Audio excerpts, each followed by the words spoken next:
Emmanuel Gou, bonsoir. Bonsoir Paul-Marie. Le soir commence à tomber sur les rues de Paris et vous me rendez une visite que j'attendais depuis longtemps, mais vous êtes un ami assez fidèle pour me rendre visite quand vous passez à Paris. Ça n'est guère plus que passer à Paris parce que vous habitez en Italie ou en Russie et nous allons beaucoup parler de l'Italie et de la Russie. Et nous allons parler de vous, que nos auditeurs ou téléspectateurs de TV Liberté ne connaissent pas nécessairement, mais qui a une particularité, c'est qu'à mon avis, vous êtes un homme heureux. Vous êtes un homme heureux. Vous me dites à quel moment je dois vous répondre? Ne me répondez pas, j'affirme que vous êtes un homme heureux, je vous institue. Parce que je suis libre. Parce que vous êtes libre. Et que toute votre vie en témoigne. Vie extraordinaire. Encore une fois, les Français le connaissent moins. Et nous allons faire en sorte que cette émission puisse être traduite en russe et en italien, parce que vous êtes plus connu, comme beaucoup de grands hommes en terre étrangère que chez vous en France. Mais c'est une vie d'homme libre, en effet, qui a fait un nombre de choses vertigineuses. Vous avez commencé une existence donc extraordinairement diverse et riche dans le Nord. Je crois que vous êtes un fils du Nord, c'est un ch'ti.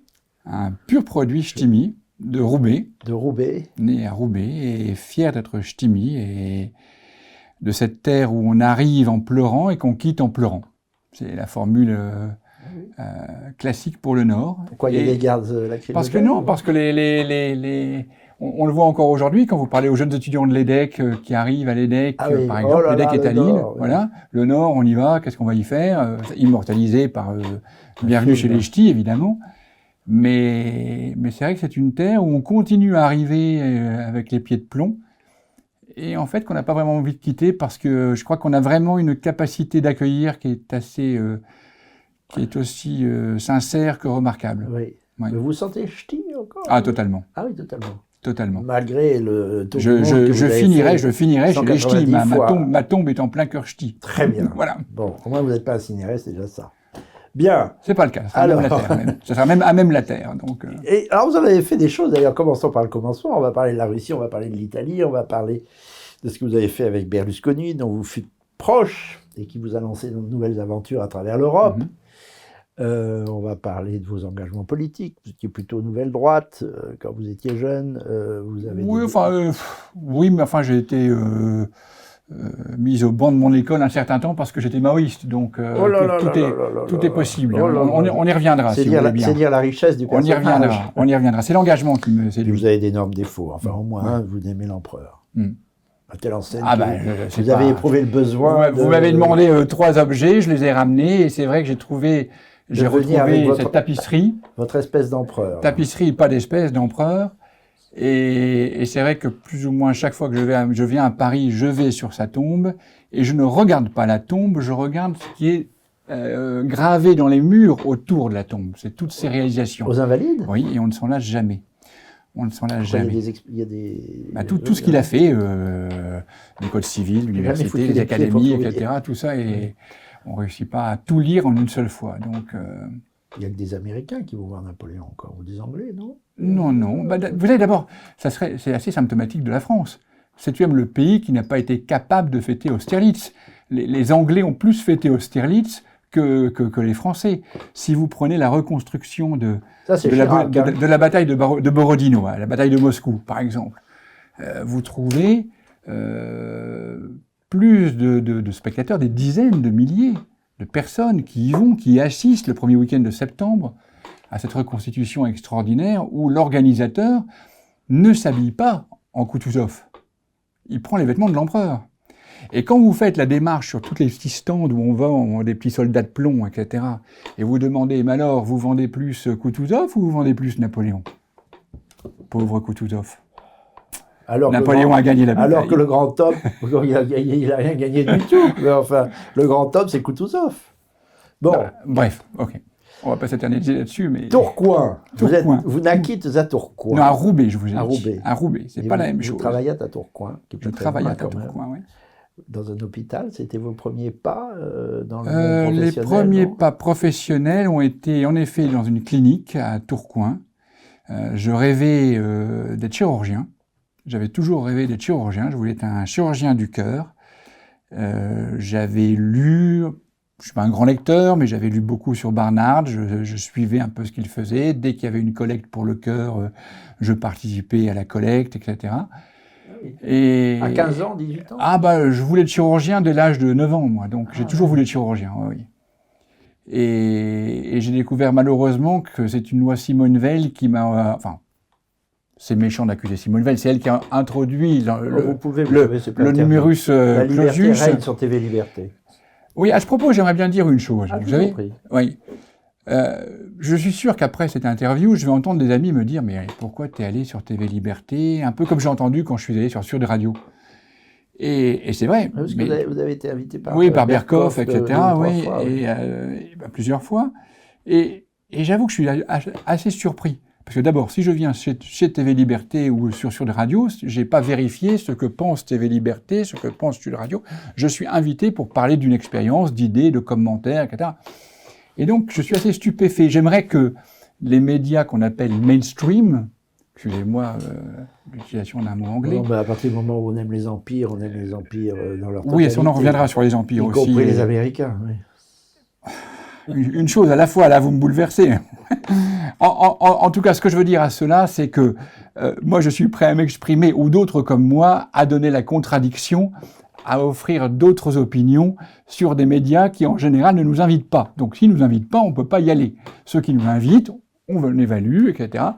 Moi, Paul-Marie, on se connaît depuis, en effet, des dizaines d'années, depuis la fin du siècle dernier.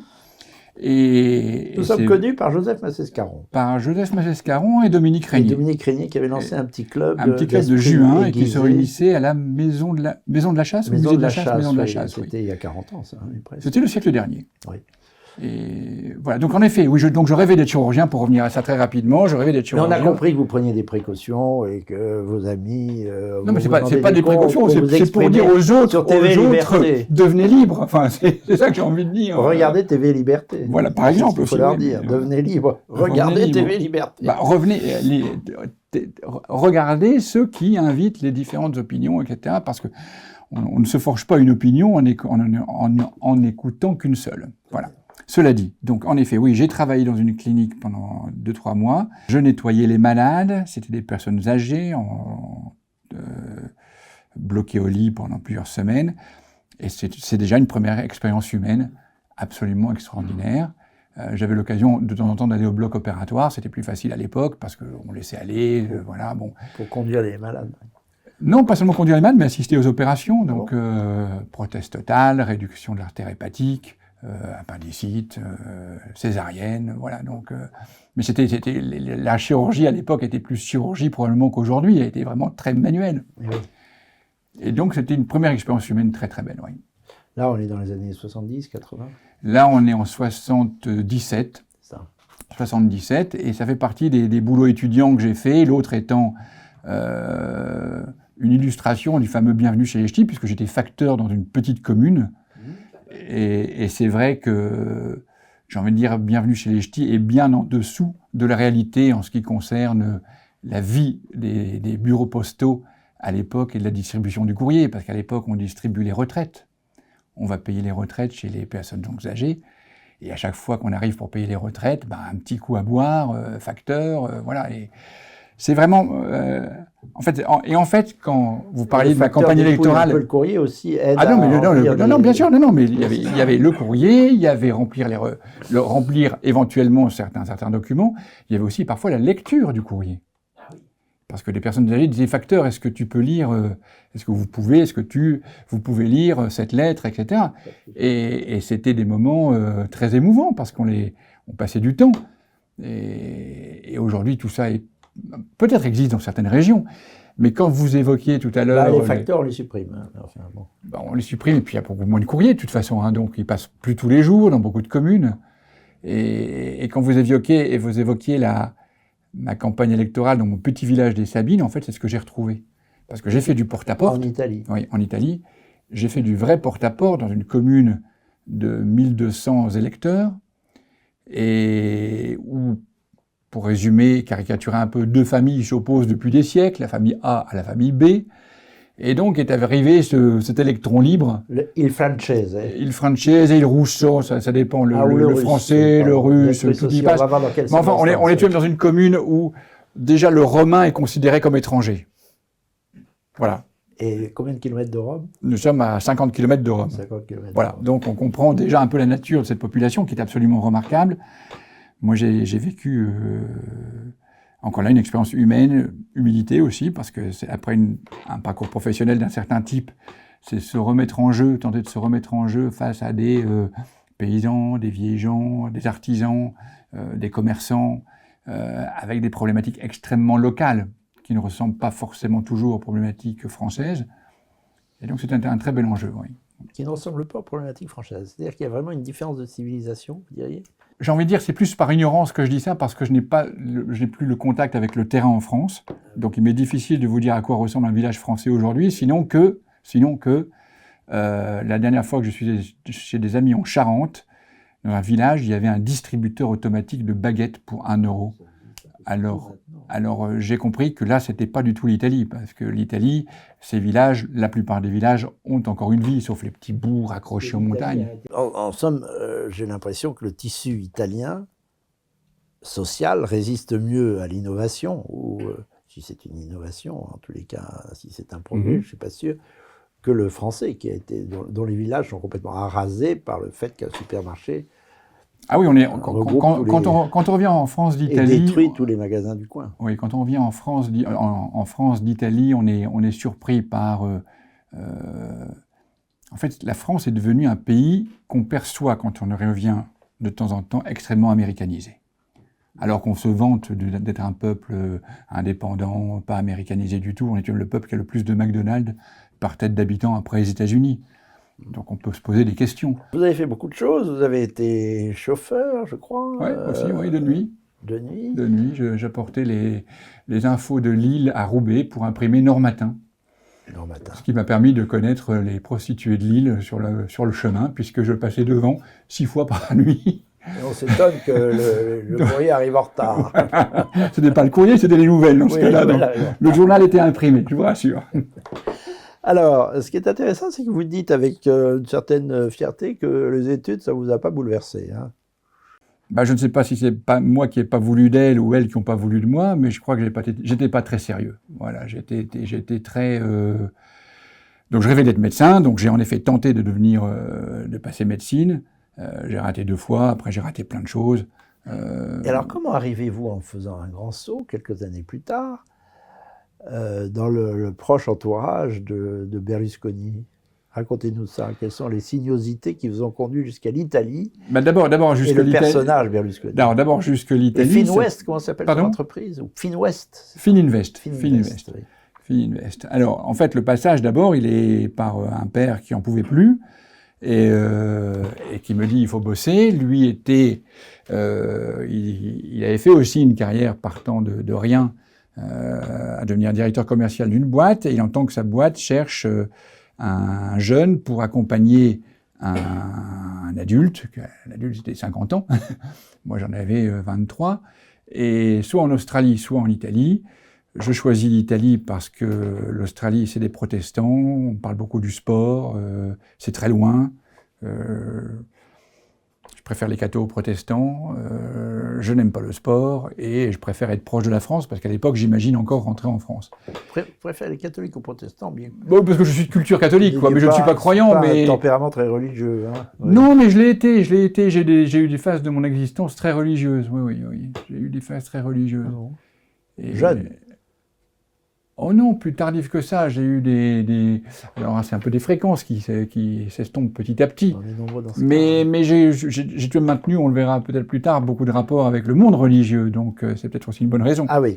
Donc, enfin, bref. Vous avez des relations avec le Vatican, mais on va pas tout faire. On y reviendra si vous voulez bien. Mais en tout cas, je pars en Italie pour vendre de la laine.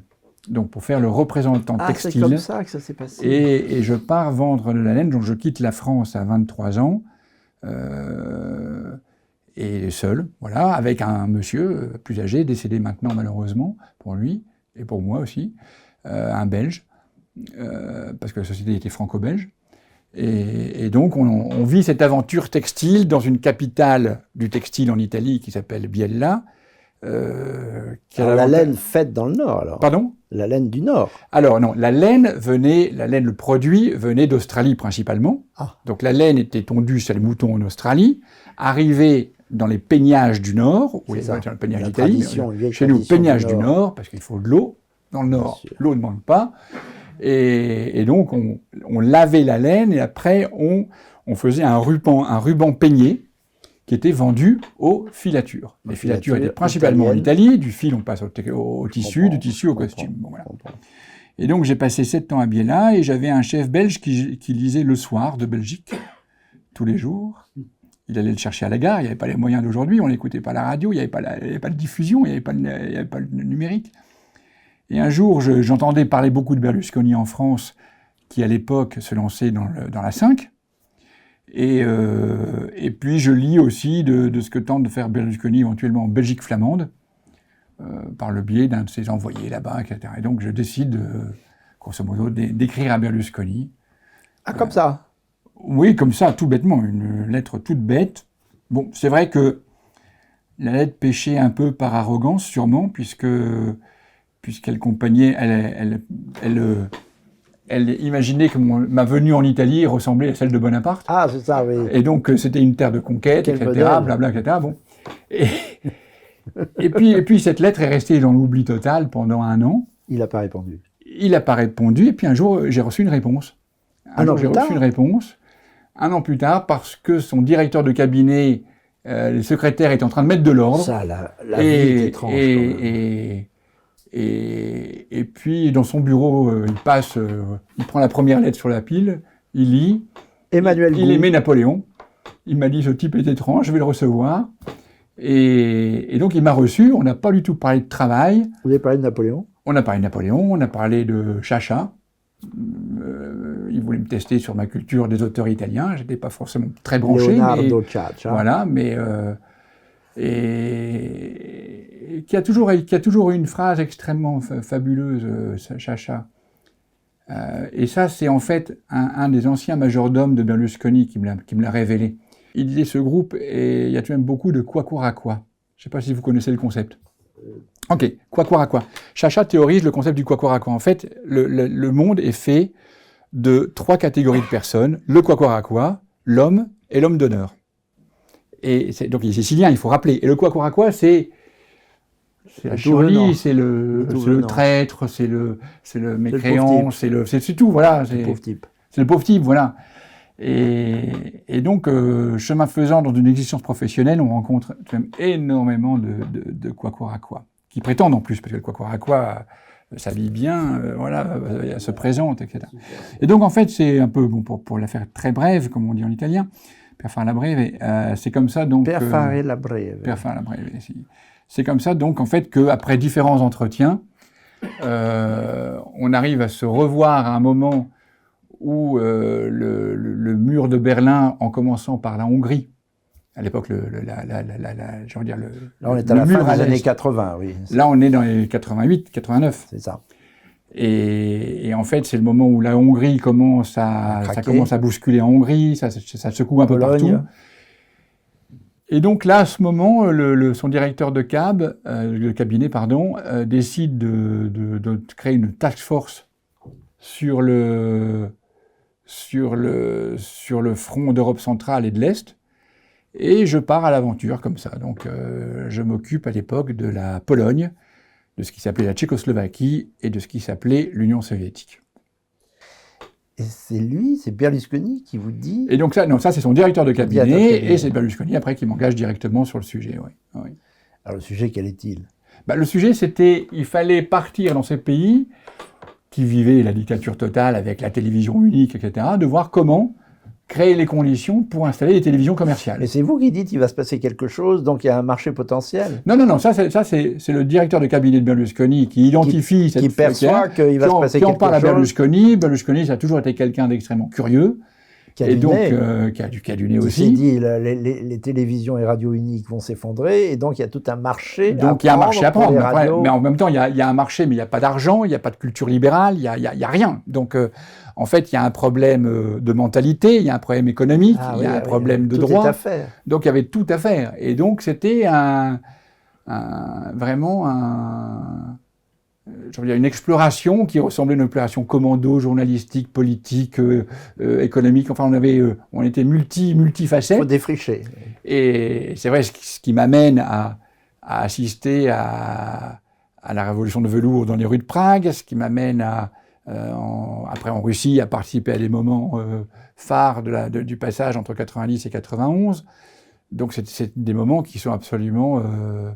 pour un jeune de 30 ans, extraordinaire. Alors, vous avez appris l'italien assez vite, apparemment? Oui. Ça vient vite. Oui, ça vient. Bien le parler, c'est plus compliqué, mais le parler couramment, facilement, c'est pas très compliqué. Mais là, quel est le siège de Fini-West? Fini-West, c'est à Milan. C'est à Milan. Hein, c'était à Milan, oui. J'ai l'impression d'ailleurs que ce début de vie d'aventure concorde parfaitement avec la marche du siècle. C'est-à-dire que vous arrivez peu avant, à Milan, peu avant qu'il ne se passe un peu plus loin vers l'Est, beaucoup de choses, c'est-à-dire ce que vous évoquiez, c'est-à-dire l'effondrement du système soviétique, la libération de plusieurs pays. Et vous avez raison de commencer par la Hongrie d'ailleurs, parce qu'on parle souvent de la Pologne, qui certes a été spectaculaire, mais la Hongrie aussi. C'est pas la Hongrie que ça a commencé. C'est la Hongrie. Faut pas l'oublier. C'est le premier pays où il y a eu des premières manifestations de révolte, c'est la Hongrie. Il y a d'abord 56. Oui, ça c'est une période précédente. Et puis après, il y a la Tchécoslovaquie, et ensuite, dans les années 80, la Hongrie. Et un fameux pique-nique, d'ailleurs, organisé par la famille Habsbourg, sur la frontière entre l'Autriche et la Hongrie. Ah, ok. Pour montrer qu'on peut faire autre chose qu'une frontière entre ces deux parties de l'ancien empire Habsbourg. C'est intéressant. Et vous voilà parti, mais alors là, avec quelle langue? Peut-être qu'on vous a recruté aussi parce que vous parlez français et alors anglais. Le français était assez parlé en Pologne. On s'appuyait tout le temps sur des réseaux de traducteurs, forcément. Oui. Mais on trouvait beaucoup de gens qui parlaient français en Pologne. En Tchécoslovaquie, je m'arrangeais avec mon allemand, beaucoup. Appris au lycée? Pardon? Appris au lycée? Appris au lycée, oui, appris au lycée dès l'âge de 9 ans.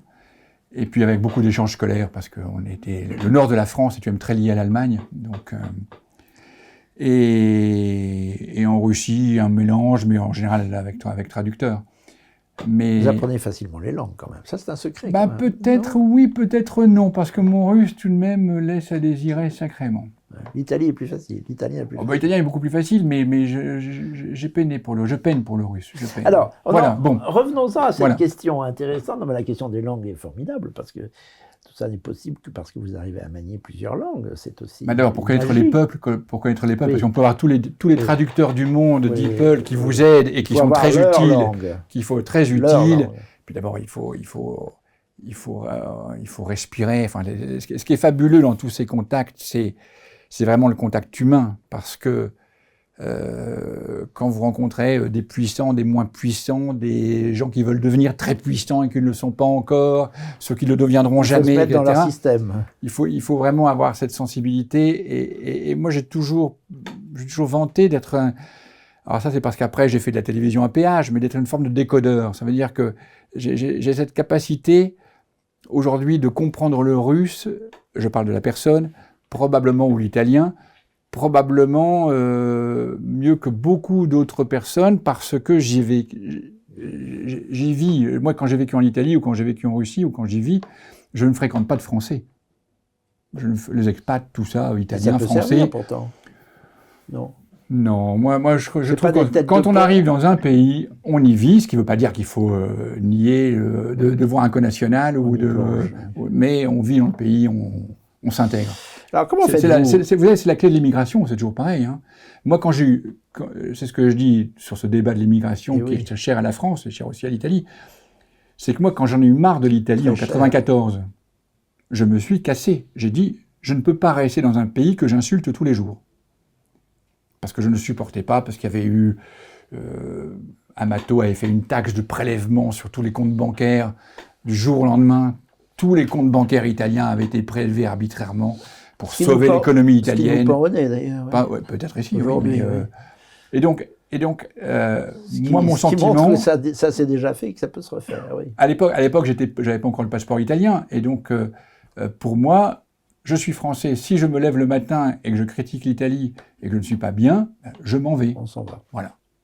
Sinon, si je veux rester, et j'y suis revenu, très vite. Et là, tout le monde n'a pas cette Parce que quand je reviens en France en 95, je vois une situation qui n'était pas très glorieuse, une tristesse absolue parmi les gens qui travaillaient comme moi, qui avaient tous peur de perdre leur boulot. Moi, j'arrivais pour Canal+, donc c'était la gloire absolue.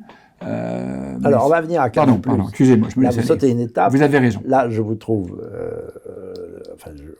on vous retrouve auprès de Berlusconi et de son équipe pour lancer un système audiovisuel privé, radio et si possible télévision. Non, télévision.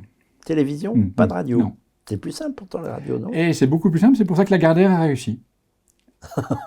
Parce que la radio, c'est beaucoup plus simple. C'est Lagardère qui réussit à implanter Lagardère fait avec deux personnes, enfin surtout une, Georges Polanski, et assisté par Alexander Polisitsky en Russie, lance le Europe 1 sur place qui s'appellera Europa Plus, et après qui deviendra au bout de 20 ans le premier groupe radio russe. Berlusconi, c'est différent. Alors, comment vous faites lancer des télévisions comme ça, comment faites-vous ? D'abord, on ne les lance pas. D'abord, ce que je vous expliquais, ou ce que je tentais de vous expliquer, c'est qu'il y a un travail d'étude pour trouver quels peuvent être les partenaires qui pourraient soutenir une telle initiative. Il n'y en a pas. Justement, il n'y en a pas. Donc, il faut trouver des subventions, il faut trouver des états naissants qui peuvent y être. Il faut travailler sur les lois. Il faut créer un cadre législatif qui soit favorable. C'est vous qui faites ça. Et donc ça, c'est moi qui le fais. Donc il y a une loi qui passe en automne 91 en Tchécoslovaquie, il y a une loi qui passe en Russie, il y a une loi qui passe... Et toutes ces lois permettent la liberté, enfin la création de nouvelles chaînes télé. Mais après, ce qui s'est passé chez Berlusconi, le problème, c'est que en fait, en 91, donc on travaille dardard pendant 2 années et demie, et en 91, mais c'est le problème de l'opération main propre. Donc les juges qui descendent de la politique italienne, qui cassent le système, manipulité. Oui, je me souviens de ça. Et en fait, Berlusconi est contraint à l'époque de renoncer à ce type d'aventure à cause de cela. Il n'empêche que il avait eu l'occasion de connaître Orban à l'époque, puisque la personne qui s'occupait de la Hongrie avait repéré Orban comme petit jeune libéral et l'avait ramené en Italie, donc prometteur. D'autres avaient repéré Poutine à Saint-Pétersbourg, avec Leningrad à l'époque. Donc il y a tout de même eu pour Berlusconi à la fin un bénéfice. Un gros bénéfice. En tout cas, la possibilité pour quelqu'un qui n'était pas international dans son esprit, hein, il était très très italien Berlusconi. J'aimerais bien faire publicité à Arte. Parce que sur Arte, il y a un documentaire que j'invite à regarder sur le Berlusconi entrepreneur, 3 fois 1 heure, et j'espère qu'il est encore en ligne au moment où on en parle, mais je crois que oui, et qui est absolument remarquable. Parce que je l'ai regardé en tant qu'acteur, et c'est véritablement, avec les aspects positifs, négatifs, quelque chose de très bien fait. Et vous vous attachez au personnage Berlusconi ? À l'entrepreneur énormément. Oui. À l'entrepreneur, oui. L'entrepreneur est un personnage absolument fascinant, gentil, toujours gentil avec tout le monde. Gentil. Vous savez, la gentillesse, on la snob parfois, mais moi j'ai toujours une amie qui me raconte... C'est un outil de travail. Pardon ? La gentillesse, c'est un outil de travail. D'autant plus que quand elle est sincère ou presque sincère. Alors après, une personne comme Berlusconi, forcément, peut être gentil pour satisfaire son ego, parce qu'il a envie qu'on dise ce que je suis en train de raconter de lui maintenant. Il doit être content de sa tombe. Il est gentil. Mais je crois que, en tout cas, il avait cette attention à tout le monde, quelle que soit la catégorie sociale, du management, etc. Et on le voit dans le documentaire, justement. Il n'a jamais viré personne. Ouais. Il n'est pas viré. Ah oui. Non, et à la différence d'autres, parce qu'on dit tout le temps, Berlusconi, c'est Tapie. Non, Tapie, c'est pas Berlusconi. Ça n'a rien à voir. Ça n'a rien à voir. Berlusconi, il y avait, encore aujourd'hui, des dizaines de milliers de personnes qui, tous les mois, sont payées grâce au système Berlusconi. L'homme politique a été plus controversé, mais il a réussi... J'ai une passion Paul Marie. Il a une longévité politique politique assez rare en Italie. Il avait une phrase qui lui collait à la peau, c'est qu'il n'y a rien de plus transitoire en Italie, il n'y a rien qui ne dure plus en Italie que le transitoire. Voilà, ça c'était une phrase qu'il aimait répéter. Humour italien. Et j'espère que c'est correct en français. On dit transitoire en français. Oui, ou le passager. Enfin, j'ai quitté la France il y a 42 ans, donc parfois le français souffre. Mais en quelle langue pensez-vous ? Alors, ma formule préférée maintenant, c'est de dire que mon ADN est scandinave, mon cœur est français, mes sens sont italiens et mon âme est russe. Voilà, comme ça. Vive l'Europe. Vive la grande Europe. Vive la grande Europe. Vive la grande Europe. Il n'y en a pas d'autre. Je reviens. Il y a une petite logique. Je vais le sortir à plusieurs reprises. Mais j'ai un autre héros ici derrière moi qui vous attend. Hein. Bon, on y viendra. De la même eau ? Ah ben non. On va voir. Voilà, on a le temps. Alors donc, Berlusconi, l'audiovisuel, prenez le virus de l'audiovisuel, un moment où il explose beaucoup. C'est un moment où il explose beaucoup. En effet, on explore beaucoup dans ces pays. On continue après le fait que lui-même ait renoncé à explorer pour le compte de tiers tout en étant Berlusconi. Donc je suis beaucoup le marché polonais à l'époque. Et c'est comme ça qu'en Pologne, une première télévision commerciale qui n'était pas du groupe Berlusconi, mais qui était soutenue par différents managers, d'un point de vue formation, etc., naît le jour en Pologne. Et puis après, quand Berlusconi décide de rentrer en politique, d'une part, d'autre part, parce qu'en effet, j'ai une forme de rejet de l'Italie pour des raisons globales. Amato. Et enfin Amato, oui, on peut le dire. Amato. Et enfin, parce que je rencontre, en fait, je croise Canal+ en Pologne, et Canal+ me fait une proposition pour les rejoindre. Ah, voilà. Et donc, les trois ensemble... Vous le croisez en Pologne, ça veut dire que vous vous installez dans les pays, c'est-à-dire que vous y vivez.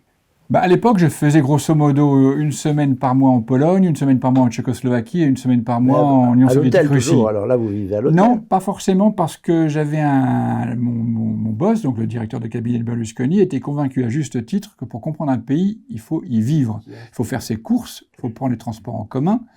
Et donc les beaux hôtels, ça n'aide pas grand-chose. Il n'était pas bête, ce type. Donc on avait une maison en Hongrie, mais encore une fois, moi je ne m'occupais pas de la Hongrie. Et j'avais un appartement dans une périphérie de Moscou, assez sinistre. Et j'avais un appartement, en revanche, très agréable à Prague, à côté de la place Saint-Mieczysław. Et donc, on vivait... Et un peu en Pologne aussi, non ? Non, en Pologne, ça a toujours été l'hôtel. Bon. Je ne sais pas pourquoi, ça a été comme ça. Alors, c'est en Pologne que vous rencontrez des concurrents ou qui deviennent des amis de Canal+. Oui. Et qui se disent, ce type-là, il touche sa bille, il est précieux, et ils vous font une proposition. Mm-hmm. Pour faire quoi ? En fait, je croise la personne qui est vraiment à l'origine de Canal+ Pologne, qui est une superbe aventure, qui est Emmanuelle Guilbard, et c'est elle qui me présente à ses responsables de Canal+. Pourquoi faire dans un premier temps ? Pour regarder ce qui se passe dans d'autres pays, pour voir si on peut faire des Canal+ dans d'autres pays, pour tenter de regarder aussi un petit peu accompagner peut-être les derniers soubresauts qu'il y avait encore en Pologne. Et puis le hasard veut qu'à l'époque, Canal+ rachète à un groupe sud-africain une partie un secteur de télévision à péage qui avait été monté par Berlusconi en Italie sans aucun succès. Et donc en fait Canal+ rentre en Italie en rachetant ses chaînes. Et donc Non sans difficulté, je dois dire, parce que j'étais vu comme très berlusconien. Les Français aiment vraiment les caricatures. On a travaillé avec Berlusconi, donc on est berlusconien. Bébé Berlusconi. Voilà, donc on va sur TV Liberté, on est pro TV Liberté. C'est pas forcément le cas. Donc, voilà, mais je reviens à ça parce que... Ce n'est pas infâme, rassurez-vous. Non, mais c'est vraiment ce qui fatigue aujourd'hui le plus en France. C'est qu'il y a plus, on classe une personne oui. et on n'écoute plus. Et l'écoute est essentielle. Bien sûr. Et donc je reviens et je pars sur le front italien, m'occuper, donc moi, je suis pas un homme de programme, mais pour Canal+, je pars m'occuper des relations avec le gouvernement italien, parce qu'en fait on va pas rentrer dans le détail technique, mais ces fréquences n'étaient pas enracinées légalement, etc. Donc il fallait transformer quelque chose de transitoire en quelque chose de définitif, parce que Canal+ étant coté en bourse, ne pouvait pas se permettre de dire c'est transitoire. Donc, et Canal+ réussit en Italie. Canal+ démarre bien en Italie. C'est pas facile de s'insérer dans un contexte où il y a énormément de télévision, parce qu'à l'époque, il y a quand même 3 chaînes publiques, 3 chaînes de Berlusconi, plein d'autres chaînes moyennes ou micro-chaînes. Et donc, dans un pays qui est totalement habitué à la publicité, donc le convaincre de regarder un film sans publicité n'est pas évident. Il faut créer une culture du film sans publicité. Ah bon? Et oui, parce que même dans les salles cinéma, les films étaient coupés par il y avait une interruption entre le primo tempo et le secondo tempo. Maintenant, c'est plus le cas. Mais donc, c'était Comme les choses sont différentes d'un pays à l'autre. Oui, oui, mais il faut les regarder, ces choses-là. Allez au cinéma en Inde, vous y restez 8 heures. Vous sortez fumé, vous rentrez. Vous sortez fumé, vous rentrez. Comme les pays et puis vous ne perdez pas la trame, parce que en fait, on danse, etc. Oui. Donc c'est fabuleux. Et donc le Canal, petit à petit, s'organise. Après, bon, il y a tous les problèmes qui sont nés, parce qu'à l'époque, la piraterie était tout de même un véritable cancer de la télévision à péage. Après, il y a tout le côté Jean-Marie Messier qui prend le contrôle de Vivendi, qui, avec une intelligence remarquable, j'ai envie de dire, était tellement à l'avance qu'il en était presque trop à l'avance. Et donc, parfois, dans les stratégies, malheureusement, le timing est essentiel. On peut avoir la plus grande intelligence du monde, mais si on est là trop tôt, ça sert à rien. Voilà. Et donc, il s'est passé ce qui s'est passé chez Vivendi. Et donc, comme moi, j'étais devenu patron de Telepio Canal en Italie, j'ai été sacrifié. Là, vous vivez où? À Milan, à Rome? Moi, j'avais gardé Rome, en fait, parce que le siège de la Télémem était à Milan. Mais moi, j'ai toujours été convaincu qu'elle travaillait à l'intérieur du Gras. Le Gras, c'est le périphérique de Rome. En fait, donner une capacité relationnelle suffisante. Et encore une fois, moi, je ne suis pas un homme de programme. Donc, mon métier, c'est de protéger la chaîne et protéger les intérêts des actionnaires, dans ce cas-là. Et alors, est-ce que c'est à ce moment-là que vous devenez directeur, ça a un grand prestige à mes yeux, directeur des studios de Cinecittà, non? Alors, il y a un passage long à Cinecittà qui n'est pas tout à fait celui des studios, mais enfin, c'était tout de même devenu le principal, j'ai envie de dire, projet de Cinecittà, puisque je deviens patron de Cinecittà World. C'est-à-dire qui consiste... le plus prestigieux studio de cinéma. Oui, encore une fois, moi, pour être très clair, je ne me suis pas occupé de la production cinéma. Moi, j'avais en main un projet qui partait de rien, qui était celui de faire un parc d'attractions consacré à l'esprit de Cinecittà, et que j'avais décidé de réaliser sur les anciens studios de Dino De Laurentiis. Dans l'histoire italienne, Dino De Laurentiis, c'est, me vient à l'esprit Basic Instinct, mais énormément de films. Et en fait, lui, il avait fait, au début des années 60, des studios privés de production cinématographique. La bataille de Waterloo a été, pour revenir...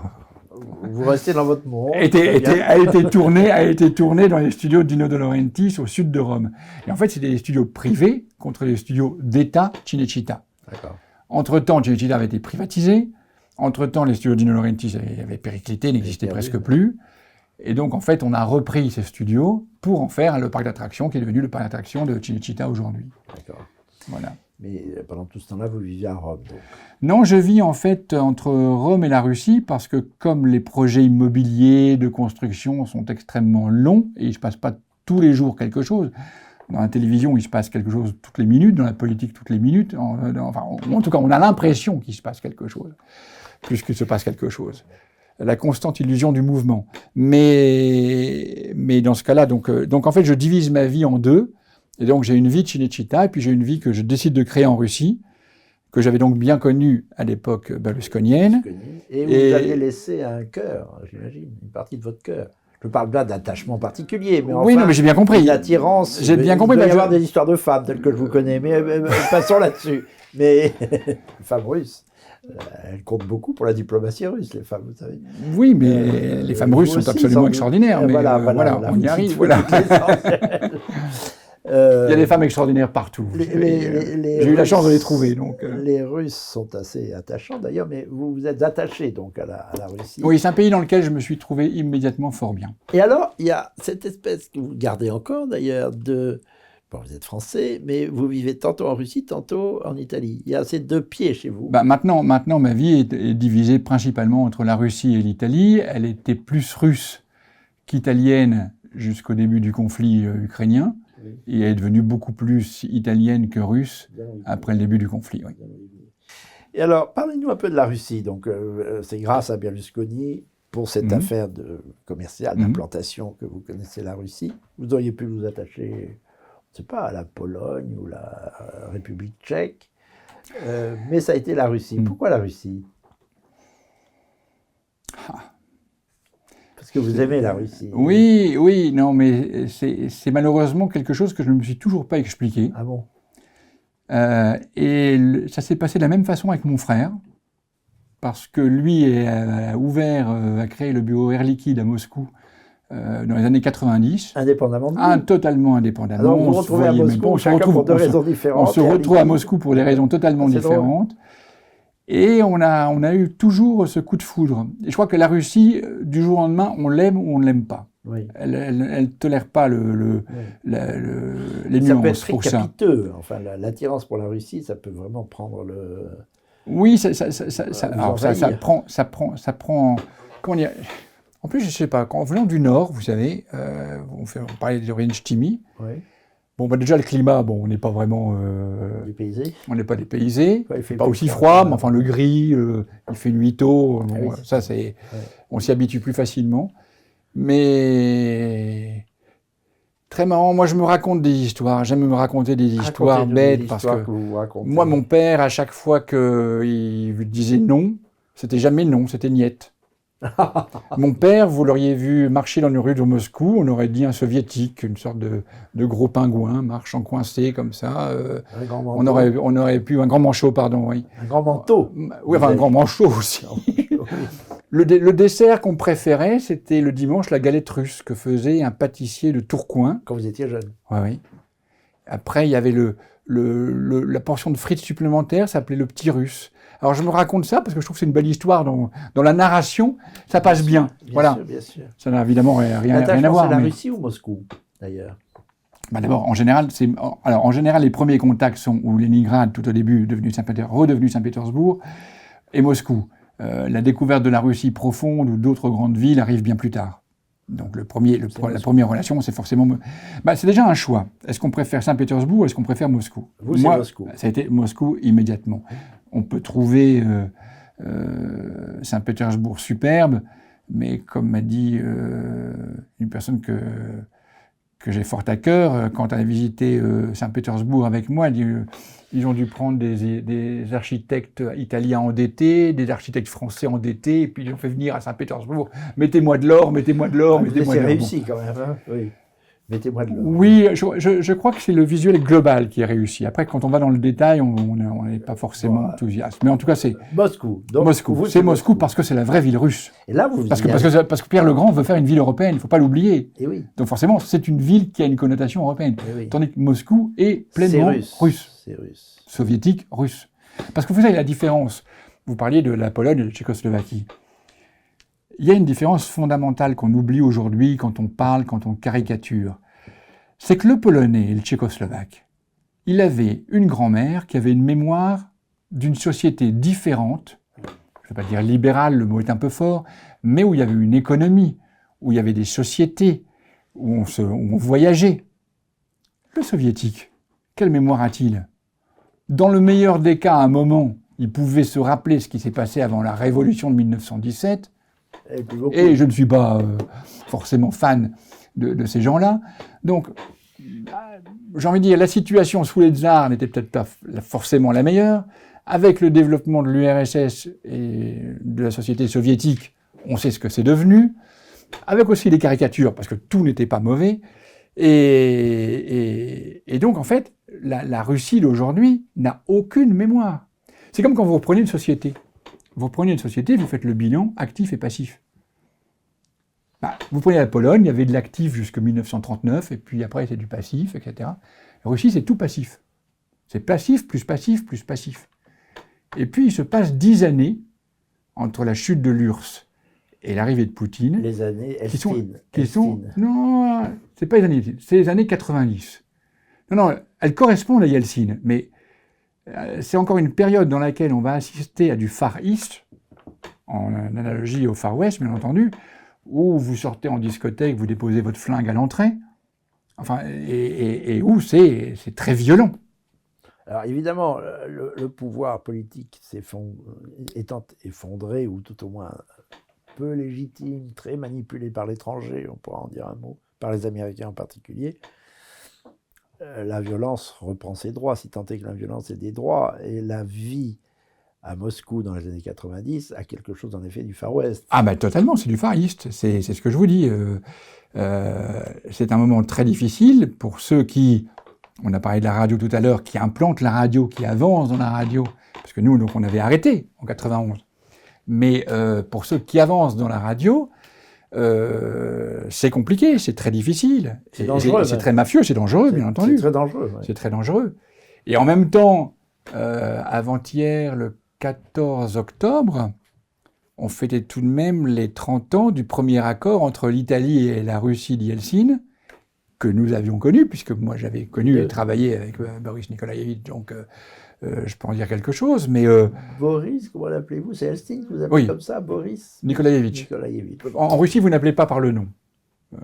Quand vous travaillez avec quelqu'un... c'est le prénom. Paul-Marie, si vous me donnez le nom de votre père... Vous avez le nom de ma grand-mère, elle était russe. Voilà, en tout cas. Et donc c'est des années extrêmement difficiles. Yeltsin, quel personnage? Vous avez vu, si je me déplie de cette chaise, je fais 1m95, il était plus grand que moi. Il faisait 2 fois ma largeur. Il avait une voix qui sortait des cavernes. Et c'était quelqu'un extrêmement instinctif. Son intelligence était instinctive. Elle était instinctive et elle était aussi dans la capacité d'emmagasiner tout ce qui lui était dit. Tu vois, quand on le décrit comme un alcoolique, etc., je commente même pas, bien sûr. Oui. Ça fait partie du personnage. Mais c'est tout de même le personnage qui a donné la propriété à chaque Russe. Il ne faut pas l'oublier. C'est le personnage qui a tout de même fait ce qu'est la Russie aujourd'hui, la Constitution, etc. Et je reviens à cette Constitution parce que nos amis américains, 160 ans, 170 ans, et je suis généreux quand je dis ce chiffre-là, après la naissance de leur Constitution, continuaient à pendre les Noirs aux arbres. Oui, je sais. Alors, on critique, parce qu'on a un prisonnier ou 2 ou 3, etc., peut-être plus, en Russie. Le régime n'est pas parfait, on le sait fort bien. Mais c'est ce que je vous disais, on est à 33 ans de Constitution. Donnons du temps. Alors les choses vont plus vite aujourd'hui, d'accord. Il était assez populaire quand même. Pardon ? Il était très populaire, je crois. Yeltsin était, à l'intérieur de la nation russe, était extrêmement populaire. Vous savez, il y a un phénomène que moi je décris souvent comme les vases communicants. En Russie, plus vous êtes populaire à l'étranger, moins vous êtes populaire en national. C'est pas compliqué. Donc, personne n'aime Poutine. Personne n'aime Poutine. Poutine, il y a 80% de soutien réel. Ah oui. Ça, j'en témoigne, je suis allé en Russie, ils sont tous poutiniens. C'est comme ça. C'est pas Macron, je veux dire. C'est comme ça. Macron passe pour dictateur. Voilà, donc passe pour démocrate et Poutine dictateur. Or, c'est Poutine qui a le soutien de son peuple et Macron qui ne l'a pas. Donc, on ne sait pas où est la démocratie. J'irai jamais qualifier Poutine de démocrate, mais je ne crois pas qu'il aurait envie d'être qualifié de démocrate non plus. C'est pas un sujet. Non, il faut aussi, dans tous les cas, aimer de son peuple et suivi. Il faut être aimé de son peuple. Vous savez, la personne que je mentionnais tout à l'heure, qui a travaillé sur Europa+, qui n'est plus aujourd'hui du groupe Lagardère, mais me disait récemment que pour l'anniversaire de la radio qui arrive ces jours-ci, les 100 ans de la radio, en Italie, en Russie, etc. ils ont fait des sondages, mais des sondages qui ne sont pas des sondages pilotés, j'ai envie de dire des vrais sondages. Et la jeunesse entre 18 et 30 ans en Russie est patriote.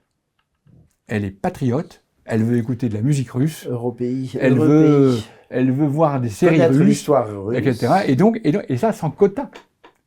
Moi j'ai toujours été féroce contre les quotas. Sans quota, parce qu'en fait c'est toujours pareil, c'est par l'exemple qu'on y arrive vraiment.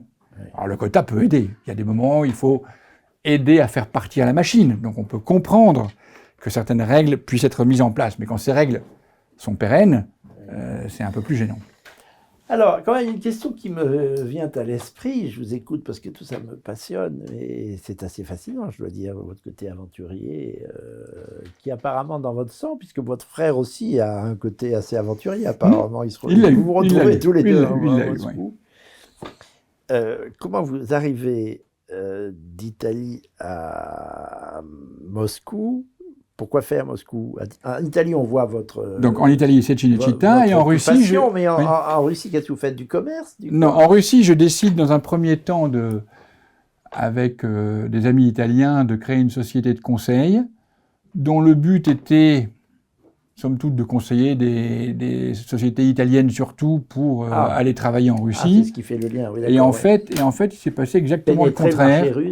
Il s'est passé exactement le contraire, parce que c'est une période où justement la Russie est en train de renaître, et en fait elle est de plus en plus curieuse sur comment créer des relations avec l'étranger, comment se présenter à l'étranger, comment vivre avec l'étranger. Et donc en fait mon travail est très rapidement au cours des années devenu plus au service d'entreprises russes à l'étranger, en Europe, que de sociétés européennes en Russie. Il y avait les deux, mais enfin je m'étais très heureusement trompé sur le sens des choses. Et c'est là aussi où on est témoin, parce que dans l'un des grands groupes pour lequel j'ai travaillé pendant plusieurs années est Rosatom. Donc Rosatom, c'était le grand concurrent de Areva. On sait ce qu'est Areva aujourd'hui. Et Rosatom est premier mondial et prospère dans le nucléaire. Et j'ai eu la chance de travailler Rosatom, avec... alors privé ou public? Alors Rosatom est non seulement public, c'est une société d'État, mais le système russe nucléaire, le système nucléaire russe contrôle le civil et le militaire. Ah oui. Donc moi, j'avais rien à voir avec le militaire, forcément, parce que j'étais étranger à l'époque. Et donc, j'avais aucun lien avec le côté militaire. Mais la branche civile était une branche civile qui avait deux intérêts. C'est d'abord revaloriser le nucléaire russe, qui avait été tout de même pas mal mis en difficulté avec Tchernobyl. Donc il y avait le mythe négatif de Tchernobyl. Il fallait recréer. Donc il fallait recréer une crédibilité industrielle. Il fallait vanter les avantages du nucléaire, et je dois dire que je me réjouis de voir tout ce qui se dit aujourd'hui, puisque c'est tout ce qu'on a semé entre 2005, 2010, 2015. Et le fait est qu'il y a quelque chose chez vous de très étranger au courant dominant. C'est-à-dire que vous poursuivez votre route indépendamment de ce que la bien-pensance pourrait vous inspirer. Non, c'est pas parce que je vous l'ai dit peut-être en introduction, où je suis libre. Voilà, c'est ça. J'ai toujours pu être libre. Ça, c'est formidable dans tout ce que j'ai fait. Et je refuse... qui est absolument réfractaire à toute intervention. Mais je l'ai payé très cher aussi. Parce que, pourquoi on le paye très cher parce que quand on a cette culture de la liberté de parole, et qui ne veut pas dire forcément le manque de respect, mais quand on a cette culture-là, forcément, quand il y a des intérêts dominants, quels qu'ils soient, qui peuvent être des intérêts dominants gagnants, forcément, on n'appartient pas à la chaloupe, à ceux qui vont être portés, qui suivent. Donc c'est plus difficile parce que ça contraint à se remettre en cause. Et vous savez, vous avez mentionné mes succès universitaires, qui ont donc fait de moi un autodidacte. Vos insuccès. Mes insuccès, mais j'avais mis des guillemets. J'avais mis des guillemets, je voulais pas revoir l'histoire, non. Mais c'est vrai que quand on est autodidacte, on est contraint toute sa vie à se remettre en cause, parce que vous parlez avec des gens qui aiment lire énormément, vous parlez avec des gens qui adorent la musique, vous parlez avec des gens qui font des professions d'art. Et à chaque fois, et ça, en fin de compte, c'est fatigant, mais c'est fabuleux. Contrairement aux gens qui ont des diplômes, qui croient tout savoir une fois pour toutes et qui n'apprennent plus rien. Oui, mais enfin, il y a aussi des gens qui ont des diplômes et qui sont très compétents et qui font bien les choses. Mais il faut pas, quand on est autodidacte, dénigrer forcément les gens qui ont des diplômes. Mais enfin, vous savez, un jour, j'ai participé. Moi, je connais pas les États-Unis. J'ai envie de dire, je pourrais dire, je n'aime pas l'Empire américain, mais je n'ai rien contre les Américains, forcément. Et quand un jour, dans le cadre de Canal, j'avais participé à une sorte de grande réunion des médias internationaux, et il y avait donc toute une série de représentants de médias américains, radio, télé, etc. Un Américain ne demande jamais quelle école vous avez faite. Il vous demande qu'est-ce que vous avez fait au cours des 3 dernières années. Et combien vous gagnez. Ils ont raison. Combien vous gagnez? Bon, très bien, tout le monde peut le poser cette question, mais ce qui est important pour eux, c'est qu'est-ce que vous avez fait. Que de différences. Mais c'est essentiel, c'est essentiel. Oui, ça signale des psychologies extrêmement différentes entre les peuples. Alors, là, j'ai plusieurs questions. Pardon de vous interrompre, parce que je veux savoir comment vous vivez à ce moment-là. Vous avez gardé un appartement à Rome, tout en vivant à Moscou. Dans les années 2000, je vis à Moscou, principalement à l'hôtel, chez des amis. Après, je me trouve un appartement. C'est pas facile, je crois, à Moscou, non? Oh, bon, c'était très facile. Non. À mon avis, les avocats aiment toujours dire que c'est pas facile. C'est marrant, ça, hein, mais on se demande pourquoi. Mais c'était plus compliqué dans les années 2000-2010. C'est plus simple aujourd'hui. Oui. Mais non, c'est pas si compliqué que ça. Alors, vous avez des aventures, j'imagine, dans tous les ports, non? Non. Des aventures amoureuses? Non. Vous savez... vous vous mariez à un moment? J'ai été marié une première fois et j'ai divorcé dans le système italien qui demandait 2 ans d'attente pour obtenir la séparation et 3 ans d'attente pour attendre la décision de divorce. Donc ça laisse des blessures colossales parce qu'ils pensent, quelqu'un doit penser qu'on va se rabibocher et c'est jamais le cas et c'est au contraire le contraire. Et oui. Et ça, malheureusement, qu'importe le devenir de l'ex-épouse, mais c'est les enfants qui en souffrent. Oui. Donc c'est vrai que j'ai pas été très brillant. Plusieurs enfants, alors j'ai 4 enfants, j'en ai 2 qui sont du premier mariage et 2 d'une deuxième compagne. D'accord. Quelle nationalité La première était italienne et la deuxième était canadienne, mais de mère allemande et de père italien. Bon, et c'est la mère de mes 2 derniers enfants. Et vous n'êtes pas remarié en Russie? Je ne me suis pas marié en Russie, mais j'ai eu différentes vies. Et vos enfants ont été élevés où? En Italie. En Italie. En Italie. C'est quand même l'Italie, le port, quand même. Bah oui, c'est le port. Vous savez, j'ai vécu une expérience assez étrange grâce, entre guillemets, à ma fille, qui avait quelques difficultés, comme beaucoup d'adolescents. Et un jour, on s'est prêté, moi j'étais pas très, très chaud, à une rencontre avec une psy familiale. Et on s'est retrouvés avec sa maman, Claudia, mon fils Matteo et Paolina. Et pour moi, c'était une démarche difficile parce que, encore une fois, j'étais pas du tout propice à ce genre de démarche. Mais je voulais le faire pour ma fille. Et en fait, la psy, à un moment, nous demande « c'est où chez vous ?» Et seul mon fils a su répondre. Mon fils a répondu Rome. C'est très clair. Lui, c'est Rome. Il parle français parfaitement, il parle anglais parfaitement, Mais c'est Rome. Mais c'est Rome et il parle italien expressément aussi pour m'embêter avec l'accent romain, qui n'est pas le plus élégant du monde, mais je le respecte parce que il aime tellement Rome, il a le Rome dans le sang. Oui. Mais nous 3, on a été incapables. On a été incapables. Et ça, quand on voyage beaucoup, vous savez, c'est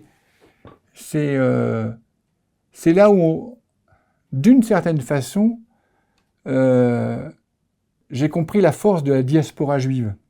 Parce que quand il y a la diaspora, quand il n'y a pas le pays, oui, et qu'il y a des textes, et qu'il y a une culture religieuse, etc., il y a des liens qui sont énormes. Et c'est autre chose. Et ça, on tente de le faire, mais on n'a pas une religion, on n'a pas. Alors, mais c'est absolument, c'est vraiment une question qu'on se pose toute sa vie. Deuxième question qui est moins personnelle et plus politique. Donnez-moi un petit coup. Oui, je vous en prie. Avant de partir en Russie, je bois un petit coup si vous voulez bien. Servez-vous. Merci. Vous avez choisi une boisson anglo-saxonne. On vous en voudra pas. C'est une pierre dans mon jardin. Oui, enfin, comme c'est écossais, vous êtes pardonné. Mettons que ce soit écossais. Voilà, nous espérons. De vieil allié de la France. Bon, alors, je développe une conception générale du monde qui va vous permettre de mieux comprendre pourquoi il y a quelque chose de fascinant pour moi dans votre vie. Non seulement elle est aventureuse, mais on voit des liens particuliers entre deux civilisations, deux pays qui sont beaucoup plus proches qu'on ne le croit. L'Italie et la Russie. Berlusconi d'ailleurs a une pente russe et poutinienne très prononcée. D'aucuns disent que ça lui a valu quelques ennuis en Italie. Enfin, il les a cherchés. Mais enfin, certains de ces ennuis viennent du fait qu'il avait un prisme russe. Moi, je pense, vous en parliez à propos des États-Unis, Emmanuel, je vous l'ai dit 2 ou 3 fois, mais je le reformule, qu'il y a une sorte de connivence étonnante entre les orthodoxes et les catholiques, beaucoup plus forte, c'est-à-dire entre les deux poumons, comme disait Jean-Paul II, de l'Europe, le poumon orthodoxe et le poumon catholique, Rome et Moscou. Moscou d'ailleurs, 3e Rome, après Byzance, et que cette connivence pouvait instruire une sorte de solidarité de civilisation. Et vous aurez un signe, vous nagez comme un poisson dans l'eau entre ces mondes, beaucoup plus affirmé qu'entre le monde catholique latin et le monde anglo-saxon, en incluant dans le monde anglo-saxon le monde saxon, c'est-à-dire l'Allemagne, et voire même la Scandinavie. J'ai toujours pensé que l'Occident, peut-être que c'est un débat entre vous et moi, je pense que c'est un débat entre vous et moi, qui commence, je ne sais pas moi, à Stockholm et qui finit à San Francisco, ce que j'appelle l'Occident, le mode blanc, n'incluait pas tant que ça le monde latin et le monde orthodoxe, les deux poumons de la chrétienté. Et que le monde protestant n'est que très périphérique à la chrétienté, si tant est qu'il y appartienne. Mais là, je suis peut-être un peu provocateur. Est-ce que et qu'au fond, si la France voulait aujourd'hui, c'est un grand problème d'ailleurs, échapper au monde atlantique, il faudrait qu'elle renoue des liens avec la latinité, beaucoup plus étroits, et avec le monde orthodoxe. Pour moi, c'est la grande échappée possible pour la France que de recréer des liens avec cet univers qui échappe à la fois à l'Occident et à l'islam. Bon. Et alors vous m'avez toujours fasciné parce que vous êtes une parfaite incarnation justement de cette triade France, Italie très catholique et Russie très orthodoxe. Est-ce que ce sont des divagations pour vous, ce que je dis? Alors, je pense qu'elle vous paraîtra un peu trop théorique. Non, alors je vais tenter d'y répondre, mais d'abord une précision sur ce que vous avez dit en introduction. Sur le Berlusconi mis en difficulté à cause de son lien avec Poutine. C'est une théorie qui est en effet soutenue, développée, même documentée. En Italie, un régime ne peut pas aller contre l'axe américain, quel qu'il soit, gauche ou droite. Il est sous la botte. Il est totalement sous la botte. C'était le cas. Donc quand Berlusconi a ce rapport avec Poutine, c'est pas tant le rapport avec Poutine, c'est qu'il n'est pas dans la ligne américaine. On peut se rappeler de Craxi. Craxi tombe. De la loge P2. Craxi tombe avec Sigonella. De Pasolini, etc. C'était même ce ballet militaire de Sigonella était impressionnant. Je ne sais pas si vous vous souvenez de cette histoire. Tout à fait, oui. Enfin, on entoure les soldats qui entourent, et voilà. Et ça finit. C'est en Italie qu'il y a le plus grand nombre de bases. De bases militaires, ça c'est clair, bien sûr. Donc ça c'est un premier point. Donc l'Italie et Meloni est aujourd'hui dans la continuité de cela. Totalement. Cela dit, pour revenir à ce discours de fond. Non, mais ce que vous venez de dire, on peut rester d'abord sur cet aspect, c'est très intéressant. L'Italie essaie de respirer comme puissance italienne latine, avec des extensions là où elle peut, c'est-à-dire notamment en Russie, alors que, j'ai utilisé cette expression, vous l'avez reprise, elle est sous la botte états-unienne. Politiquement, la classe politique italienne est intégralement, on a vu ça avec Aldo Moro. Aldo Moro l'a payé de sa personne, de sa vie, parce qu'il essayait de conclure ça, ils n'ont jamais accepté un compromis depuis. Historique qui gênait les États-Unis. Vous savez, quand vous reprenez, donc moi j'avais été très lié à Francesco Cossiga. Oui. Qui était une figure de proue qui a dit des choses extraordinaires. Du courant Gladio. Oui. Ok. Donc Gladio, c'était en Italie fin des années 50-60, c'était un courant, je ne vais pas dire paramilitaire, mais férocement anticommuniste au sein de la démocratie chrétienne. Ce qui est intéressant, c'est, et là je fais référence à cette réimpression du livre d'Éric Branca, Le roman des damnés. Et vous tombez sur un Allemand, ancien collaborateur de Hitler, ancien responsable de la Shoah par balle, Gehlen, qui devient patron européen pour la CIA de l'opération Stay Behind, laquelle pilote Gladio. Oui. C'est bien, ça veut dire c'est une contre-armée. C'est des personnes qui sont impliquées pour abattre tout ce qui peut contre le communisme, mais qui ne sont pas d'extrême droite, qui sont en général liés au milieu démocrate chrétien. Oui. Démocrate chrétien en Allemagne, démocrate chrétien en Italie, etc. Donc ça, en effet, l'Italie. Pareil en Allemagne, la démocratie chrétienne allemande l'Italie, vous savez, est les mains des États-Unis, enfin en grande partie. Est-ce que l'Italie réussira parce que la Mélanie a le vent en poupe? Parce qu'elle comprend les faiblesses de Scholz, parce qu'elle comprend les faiblesses de Macron aujourd'hui. Sera-t-elle capable d'être la première à tenter de réouvrir un dialogue avec la Russie, parce qu'elle a tout le temps été traditionnellement liée avec la Russie, les entreprises italiennes en Russie, c'était le deuxième pays ou le premier pays pour les échanges entre l'Allemagne et l'Italie, la France derrière. Donc, est-ce qu'elle aura ce courage-là? Je l'ignore. Mon professeur d'histoire dans mon collège, l'abbé Vince, auquel je rends hommage, disait toujours ceci: les Italiens ne finissent jamais la guerre avec qui ils l'ont commencé. Donc, si monsieur l'abbé Vince avait raison, on le verra prochainement. Je reviens maintenant à cette question de fond sur orthodoxie, protestantisme, catholicisme. Je vous ai dit tout à l'heure que je ne voulais pas aller en Australie parce que c'était un pays de protestants. Il n'y a rien à faire avec les catholiques, on peut toujours discuter. Qu'on soit croyant ou pas croyant, on peut toujours discuter. Moi, je vais faire prochainement une retraite chez les jésuites au mois de mars. Ah oui. Je ne suis pas croyant, j'y vais parce que ça m'intéresse de discuter, etc. Bah, vous savez, les croyants, ce pas des gens qui croient, c'est des gens qui posent la question. Voilà, oui aussi. Donc, ça vous inclut. Vous êtes, comme disait Théard de Chardin, parce que un vagant du dedans ou un vagant du dehors. Oui, mais alors, bon. J'ai pas envie de dire que c'est pas l'occasion, mais le rapport avec la foi est un rapport extrêmement compliqué, qui m'a souvent impliqué, souvent interpellé, et qui est pour l'instant, je considère, un dossier classé. Mais oui, comme toujours, le dossier est classé. Ce dont nous parlons, c'est une question de civilisation, donc de religion. C'est ce que c'est qu'une civilisation, c'est une religion et tout ce qui va autour. Donc après, dans la religion de tout ce qui va autour, c'est encore une fois se poser la question de savoir si vous me demandez est-ce que je me sens religieux, je vais vous dire oui. Est-ce que si je suis croyant, je vais vous répondre non.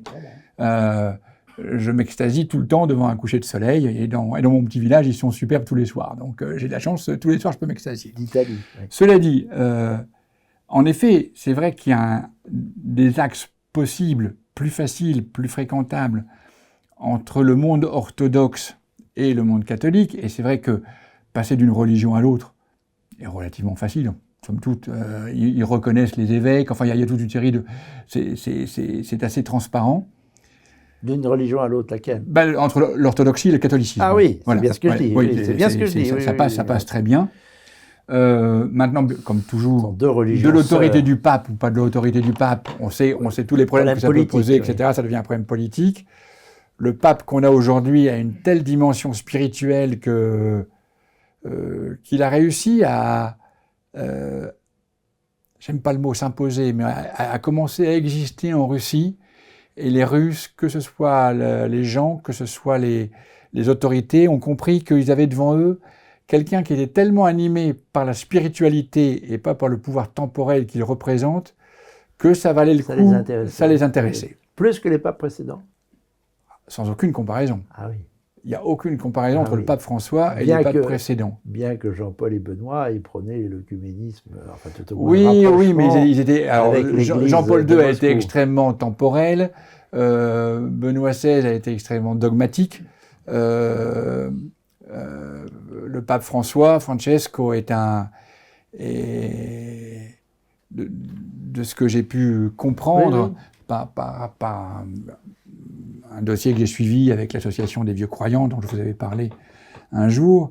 Dont vous allez nous parler. Si vous voulez, et quelqu'un qui est même vraiment guidé par la spiritualité. J'avoue que ça épate. Et quand les gens me disent « Ah oui, mais le pape François, il est pro-russe », sottise. « Ah, mais le pape, on l'aime bien parce qu'il est contre ça, mais alors, pour les migrations, il dit qu'il faut laisser passer tout le monde. » Que peut dire le pape d'autre ?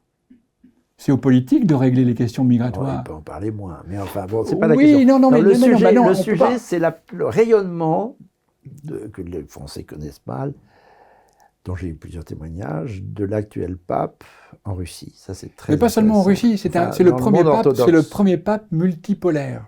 Dans le monde décrit par 2/3 de l'humanité aujourd'hui, aspirant à un monde multipolaire, ce pape représente le modèle de multipolarité. Le modèle de multipolarité, c'est-à-dire le premier pape qui n'est pas européen. Très intéressant. Et je peux vous dire qu'aujourd'hui, il y a un film qui va sortir prochainement qui s'appelle Conclave. Je suis sûr aujourd'hui que tous ceux qui attendent le décès du pape sont très, très, très, très actifs pour que le futur conclave fasse revenir en Europe la papauté. Et l'enjeu est là. Vous parliez de l'association des vieux croyants. On en avait parlé, ça m'avait fasciné. Qu'est-ce ? Alors, les vieux croyants ont été constitués en 1666. C'est un mouvement qui est religieux, qui est j'ai envie de dire, un décrochage d'une partie de l'Église orthodoxe contre une Église orthodoxe qui a été jugée trop proche du tsar et trop encline à dérouter probablement les fonds qui circulaient et donc toute une série d'orthodoxes qui étaient des marchands, qui étaient des banquiers, qui étaient des hommes de culture même à l'époque, etc. ont organisé, et donc se sont décrochés de l'Église orthodoxe traditionnelle, créant ce mouvement des vieux croyants. On va dire qu'en termes de marketing, c'est pas terrible. Non, pas terrible. Mais enfin bon, et en fait, ils ont toujours vécu comme les Juifs des pogroms, ils étaient massacrés autant que les Juifs, donc ça a beaucoup rapproché de la communauté juive en Russie, parce qu'ils se faisaient taper ou l'un sur l'autre, ou l'un ou l'autre se faisait taper dessus, donc, et massacrés. Et donc, ils ont tout de même survécu au cours des temps, ils ont survécu durant le bolchevisme, et toujours survécu en ayant certaines élites théâtrales, culturelles, parfois même politiques, mais en cachette, bien entendu.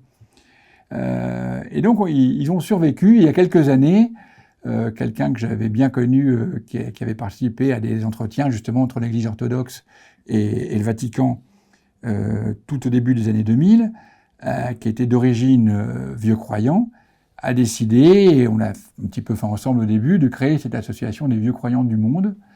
Alors c'est une petite association, mais qui a réussi à s'affirmer. Grande dimension symbolique, en tous les cas. La dimension symbolique est énorme, et le hasard, parce que c'est le pur hasard, a voulu il rencontre un jour le pape François et que les deux s'entendent à ravir. Et donc le pape a déclaré que ce personnage Léonide était devenu son ambassadeur personnel en Russie, donc pas du Vatican.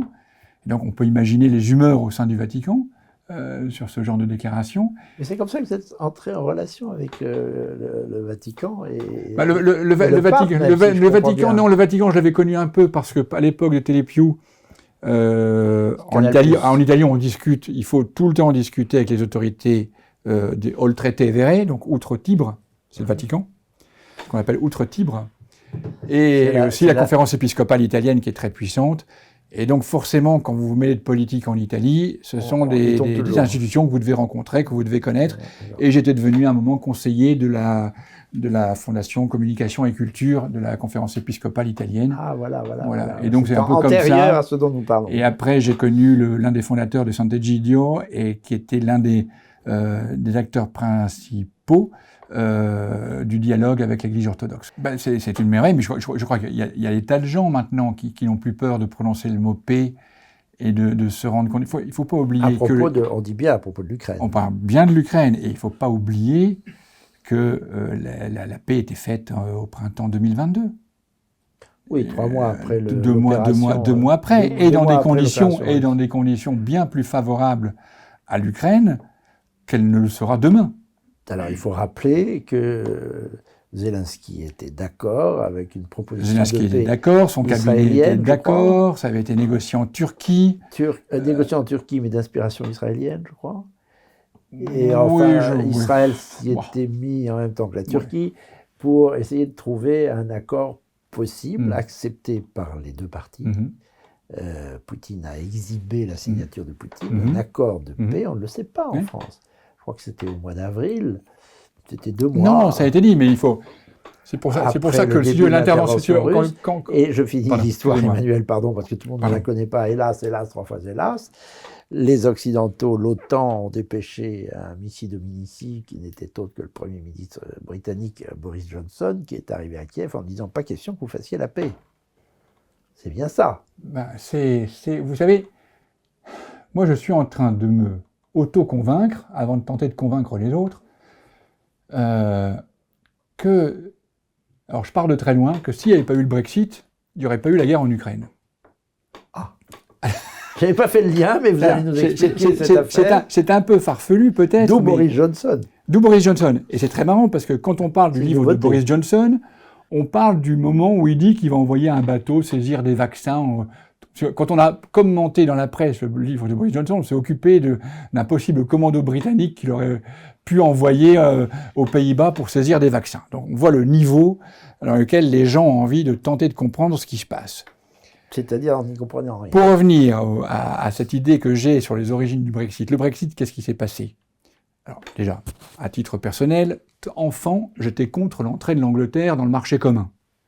Je suis resté logique avec moi-même, j'étais pour la sortie. Une vertu de Napoléon, mettre en garde contre l'impérialisme. Non, mais là c'était plus gaulliste peut-être, c'était plus gaulliste sûrement. Oui. Mais enfin, c'est difficile de se revendiquer du gaullisme après tout. Bon. Mais vous pouvez, c'est pas interdit. Hein. Oui, mais enfin, c'est pas vous l'autre grand homme que vous gardiez non, mais non, il est bien autre. C'est qui voilà. C'est Rasputin dessiné par Hugo Pratt. Donc vous voyez, on va le montrer à l'écran. C'est ça votre autre grand homme, je l'aurais pas dit. Non, j'ai pas dit que... Non. De Gaulle est un autre grand homme. Mais vous voyez, est-ce que c'est De Gaulle que vous avez en bas? Je dis non, je n'ai pas De Gaulle en bas, j'ai Rasputin. On y reviendra après si vous voulez. Oui. Je finis 2 secondes sur la question pourquoi le Brexit pouvait être... entre Brexit et Ukraine. Le Brexit a conduit à une Angleterre totalement redimensionnée d'un point de vue économique. Oui. Certains disent en crise, en grosse crise, en moyenne crise, mais en tout cas, avec la perte des fonds qu'elle recevait de l'Union européenne et une difficulté, le départ de certaines entreprises d'Angleterre vers les Pays-Bas et vers la France. Mais l'Angleterre reste l'Angleterre. Il ne faut pas sous-estimer les Anglais. Les Anglais se reprendront tout le temps. Comme je dis souvent, je ne les aime pas, mais je les respecte. Et dans ce contexte-là, vous avez raison de les craindre. Parce que justement, parce qu'ils étaient en difficulté et qu'ils voyaient de l'autre côté de la Manche une Allemagne qui était en train de développer une autonomie énergétique totale avec son partenaire russe. Qui intervient sur Nord Stream? C'est prouvé maintenant, c'est le MI6. Ok? Qui intervient avec d'autres, etc. Service secret britannique. Mais le plan part d'Angleterre. Et donc, en fait, l'alimentation du conflit, le fait de faire perdurer ce conflit, de faire payer à l'Europe ce conflit, est un affaiblissement voulu par l'Angleterre, le temps qu'elle puisse se reprendre. Ok? Et donc, aujourd'hui, quand je dis que c'est un effet collatéral du Brexit, c'est parce que... qui a animé Boris Johnson. Et donc c'est de planter l'Europe, quoi. C'est de planter l'Europe, bien entendu. C'est formidable. Et aujourd'hui, quel est le meilleur moyen de planter l'Europe, si on y pense? L'énergie. Non, et c'est en fait, le seul truc que Poutine est d'accord pour faire, c'est au moment de l'accord, dire l'Ukraine peut faire partie de la communauté européenne. Le coût est tel pour nous, pour la reconstruction. Si jamais l'Ukraine intègre... Mais c'est sans fond. Mais justement. C'est sans fond. Mais justement. Et dans ce cas-là, les Anglais sont contents, les Américains sont contents, et les Russes sont contents. Pourquoi j'ai mis Raspoutine? D'abord, on en revient. Qui a comploté contre Raspoutine pour le faire tuer? Ah, l'Allemagne. Les Anglais. Non, les Anglais. C'est les Anglais? Les Anglais, bien sûr. C'est Palen avec des officiers anglais. Il y a un officier anglais qui participe à l'assassinat de Raspoutine. Qui fait tuer Paul Ier? Parce que Paul Ier est Yusupov était totalement indépendant. Non, regardez bien. Regardez bien. Non, alors, encore une fois, chacun a son déroulé historique, etc. Chacun a sa thèse. Les Anglais sont capables de Mais tout.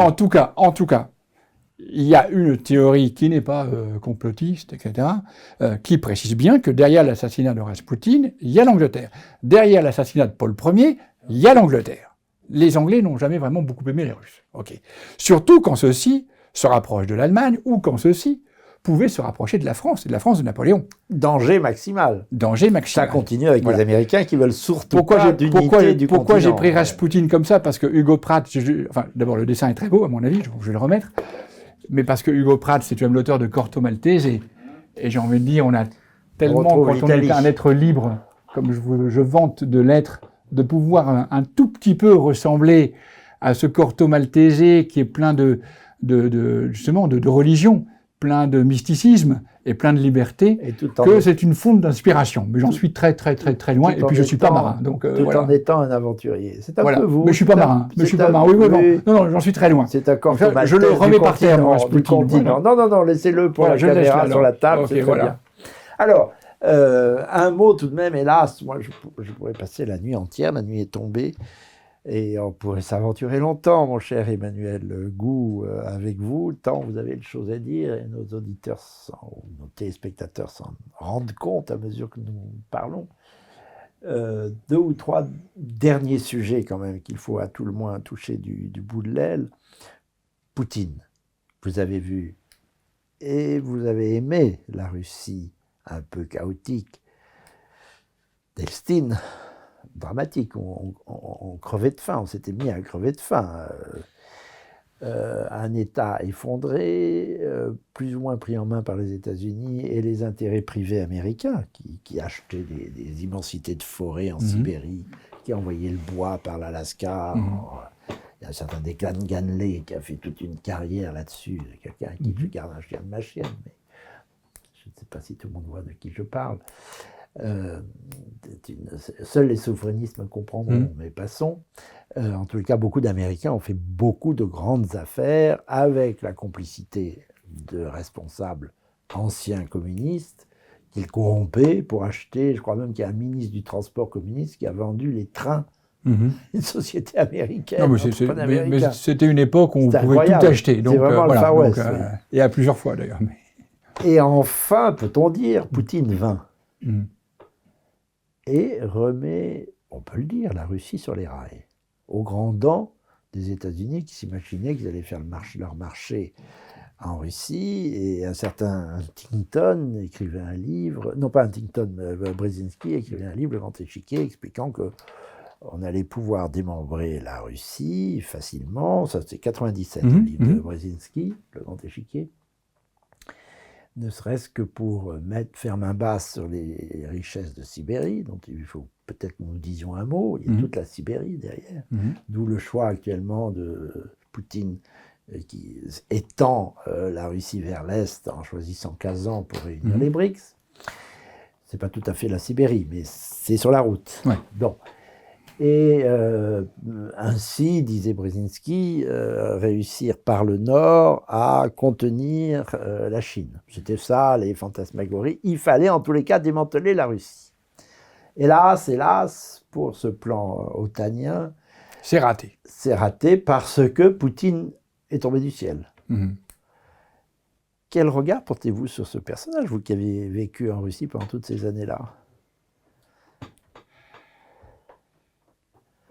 La question est difficile, parce que c'est certainement plus ambigu qu'on ne le croit. Mais... Oui, mais alors, bon, d'abord, si on fait une observation sommaire de la Russie en 2000, de la Russie en 1991, en 2000 et aujourd'hui, on a un État qui, dans toutes les grandes villes, vous avez cité Kazan, mais vous pouvez dire Irkoutsk, vous pouvez dire Vladivostok, toutes les grandes villes fonctionne, est presque autarcique désormais, parce que les sanctions ont tellement habitué les Russes à se réorganiser qu'ils réussissent à pallier les grands pôles urbains, à la plupart des problèmes, ce qui me fait dire que maintenant je suis presque pour les sanctions. Donc, tellement ça favorise la Russie et la prise de responsabilité des mégapoles. Tellement pour l'instant ça marche.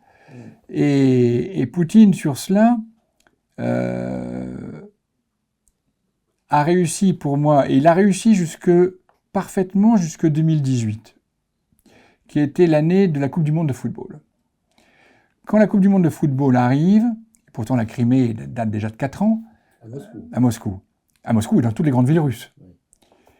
Des sondages sont faits, encore une fois des sondages privés, des enquêtes sont faites sur la perception qu'ont les étrangers qui viennent en Russie de ce que la Russie, et ce n'est pas 99,99% de satisfaits, c'est 100% de satisfaits. 100% répondent « on n'imaginait pas ça comme ça. On nous a raconté n'importe quoi. » Et là, moi, je me suis dit vraiment, Poutine a réussi son coup, parce que la Crimée, tout le monde avait oublié, tout le monde avait tout oublié. Et je dis, il a réussi son coup, et très franchement, en observateur, j'aurais dit, c'est là où il va ouvrir le pays. C'est le moment de l'ouvrir et de gagner la bataille. Et là, je ne sais pas pourquoi il ne le fait pas. Au contraire, il se passe quelque chose que je ne réussis pas à analyser, et le pays, entre guillemets, ne se referme pas, mais ne s'ouvre pas. Et j'ai l'impression qu'il y a eu une lassitude de la part de Poutine, qui a même frappé à la porte de l'Europe, de l'Occident, etc., à de nombreuses reprises. Faire la conférence de Munich en 2009. Oui, non, mais vous savez, là, on parle tout le temps de Munich. Mais moi, j'ai participé à des réunions sur les visas. La Russie a toujours été pour la suppression des visas avec l'Europe. C'est l'Europe qui refusait. On craignait une vague migratoire russe. C'est pas ça, c'est que l'on craignait la réunification du continent européen, de l'Atlantique à l'Oural. C'est-à-dire les Américains n'ont plus peur. C'est bien pour cela. C'est le fameux diviser pour régner. C'est bien pour cela. C'est que dont les Anglais sont maîtres. Dont les Anglais et les Américains sont maîtres. Alors, et c'est ce que je vous disais tout à l'heure aussi. Donc, après 24 ans de Poutine, enfin, à part la parenthèse Medvedev, mais on a une Russie qui fonctionne. C'est vrai que le fait d'être arrivé à ce conflit a créé des problèmes, a créé parmi la population. Il y a eu des moments d'incertitude, le conflit de 2022, donc l'entrée en Ukraine. Mais là aussi, il a pu capitaliser les erreurs de l'Occident. L'Occident, les autorités européennes, nos affaires étrangères ont commis une gigantesque erreur en s'attaquant au peuple russe. S'ils voulaient s'attaquer, ce qu'on pourrait comprendre, aux décisions de Poutine, à ce qu'il a fait, avec ça, ne supprimons pas les avions entre la Russie et l'Europe, ne boycottons pas les touristes russes chez nous, n'accablons pas le peuple russe Parce qu'on les braque. Parce qu'on les a braqués. Moi, la plupart de mes amis qui ne sont pas des poutiniens, on va dire, qui sont ou des indifférents. Ils sont indifférents à la chose. Mais aujourd'hui, ils ne comprennent pas. Moi, mon meilleur ami russe aime l'opéra. Il venait à Paris, il venait à Berlin régulièrement. Ok, il adorait ça. Aujourd'hui, c'est plus compliqué. Alors aujourd'hui, le pauvre, il avait demandé le passeport israélien et il me dit, j'ai les 2 pires passeports pour voyager dans le monde. L'opéra est parfait à Moscou. Oui, mais quand on aime l'opéra, on aime voyager aussi, on aime découvrir autre chose. C'est toujours pareil, mais bien entendu. La culturelle moscovite est inégalable. Elle est prestigieuse. Oui, mais encore une fois, quand on veut connaître, on veut bouger, on veut découvrir, etc. Et comme ça, on peut comparer. Et donc, en s'attaquant au peuple russe, on a commis un dommage colossal. Et on a commis un dommage colossal à nous-mêmes, Européens. On a revigoré, c'est ce que je vous disais, une jeunesse qui est devenue plus patriote qu'elle ne l'était. Il y a naturellement, un jeune n'est pas patriote normalement, on va dire. Donc, voilà. Actuellement. Et donc, Poutine, à la fin, a une économie, pour l'instant, on dit économie de guerre. Oui, c'est une économie de guerre, parce que la nôtre ne l'est pas en ce moment. Heureusement qu'on a Thalès qui tourne à fond et Leonardo en Italie. Enfin, on a tout de même... Et plus toutes les catastrophes à côté, parce que l'électricité, l'énergie, enfin les prix pratiqués, etc. Donc en fin de compte, taux de croissance encore une fois, ce n'est pas un modèle de démocratie, mais c'est pas le sujet. Il l'a dit, lui, son modèle est différent. Et encore une fois, bien sûr qu'il y a des erreurs, bien sûr qu'il y a des gens qui sont enfermés en prison et qui peut-être ne devraient pas l'être. Je dis peut-être parce que je n'ai pas vision des dossiers, etc. J'ai envie de dire, encore une fois, quand on compare aux États-Unis 170 ans après leur constitution, il n'y a pas photo, quoi. Donc ça suffit, quoi. Les États-Unis ne sont pas plus démocrates et pas plus respectueux des droits de l'homme et des prisonniers notamment. Mais enfin, alors tout ça est très important. Il faut le mentionner. Et puis précisons, parce qu'au cours de la première année du conflit, on nous a vanté un Poutine malade, psycho, machin truc, Parkinson. De la terre, oui. Moi, je répète à ceux qui veulent l'entendre, nous avons une chance folle d'avoir un Poutine qui n'est pas fou et qui a les pieds sur terre. Donc, Poutine, quand on l'observe en profondeur, chaque mot a son importance. La communication pour Poutine, il en a, grosso modo, pas grand-chose à cirer. Lui, il a son axe et il le pratique. Et en fait, quand on observe Poutine en 24 ans, il fait ce qu'il a dit. Il suit sa ligne. Il suit sa ligne.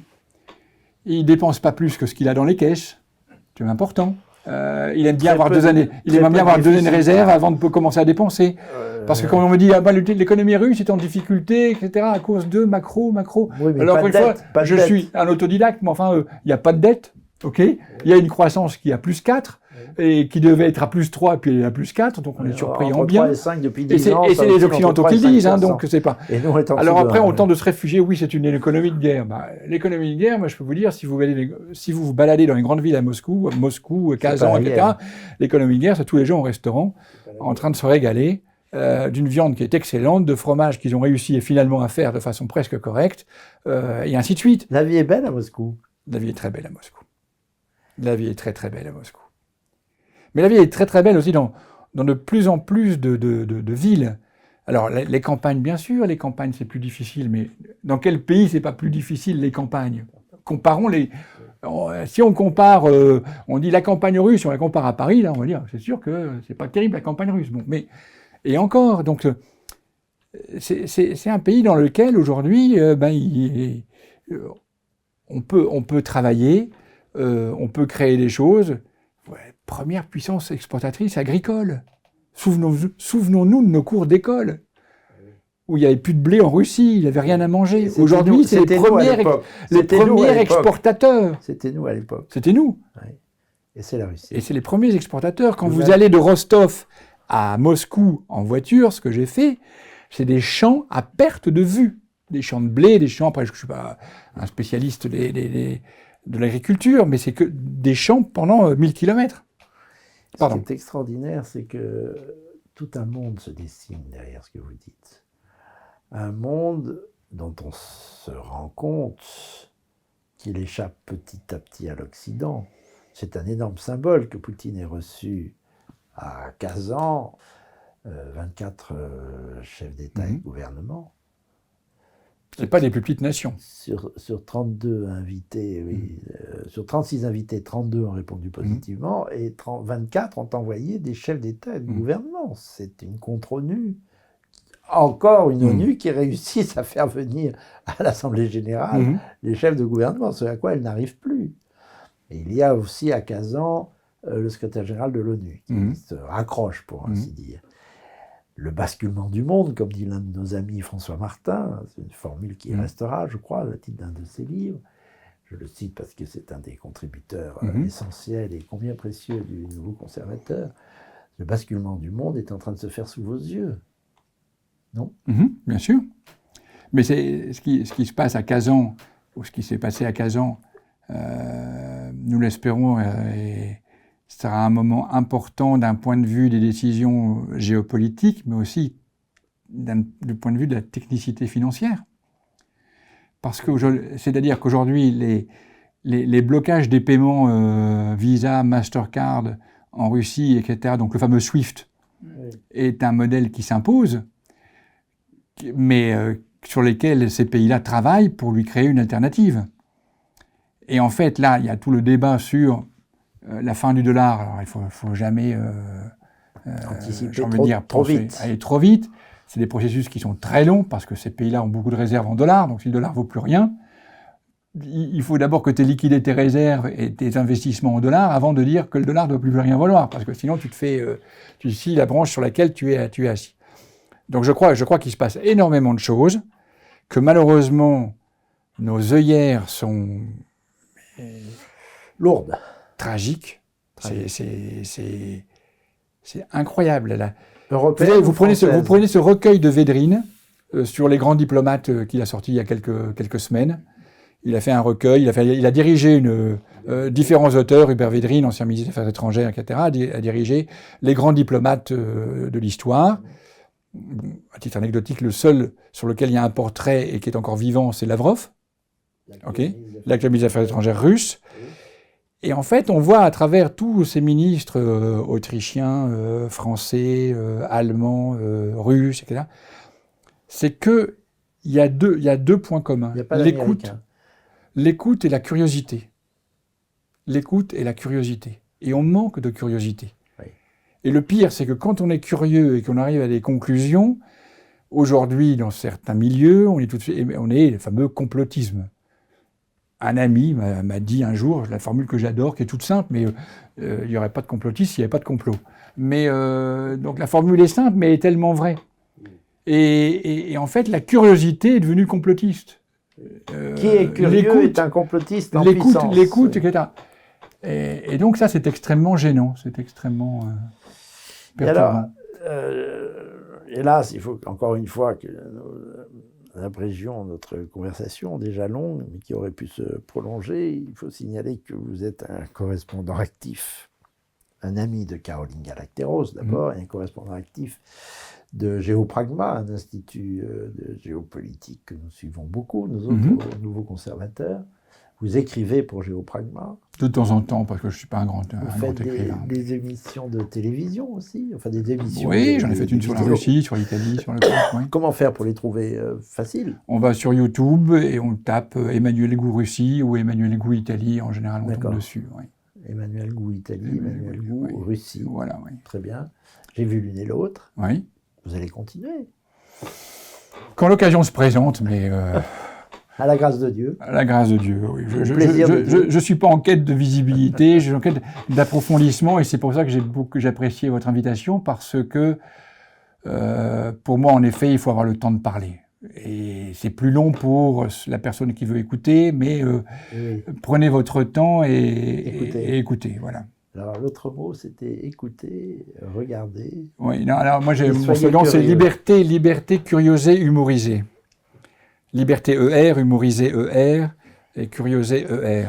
Quel formidable destin que ce jeune homme du Nord. Et ça vaut pour tous les jeunes qui nous écoutent, ou pour tous les jeunes de France qui se croient... qui sont complètement engoncés dans une sorte de conformisme ennuyeux et qui s'ennuient même quelquefois au point de se distraire de pitoyable façon et qui croient être branchés sur le monde entier, en réalité sur rien du tout. Qu'ils prennent l'exemple sur vous, Emmanuel. Bon, ça, je ne sais pas, mais oui. Ce jeune homme qui lavait les malades à l'hôpital de Tourcoing. La clinique de Tourcoing, la clinique Langon. De Tourcoing. Qui a été chauffeur, qui a travaillé dans un journal. Vous savez, j'ai ramené ça comme ça, je voudrais pas l'oublier. Et qui finit, mais j'allais en venir à Giovanni. Ah pardon, mais on y va. Et qui finit par avoir une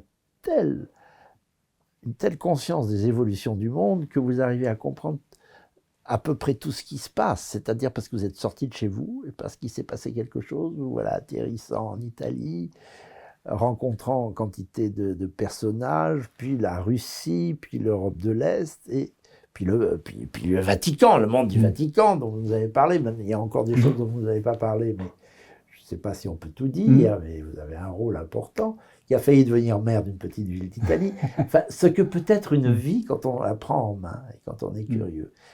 Giovanni, pourquoi Giovanni, vous l'avez apporté? Je l'ai ramené parce qu'en fait, ma première expérience de Canal+, je fus envoyé en Suisse pour tenter de lancer Canal+ en Suisse, qui existe maintenant.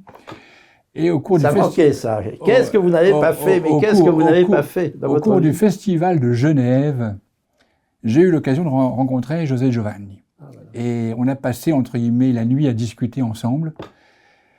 Il y avait aussi qu'à un moment de la partie de la soirée, il y avait Anouk Greenberg, mais on a surtout parlé avec José. Et alors pour moi, c'était la découverte. Anouk Greenberg, c'est Anita.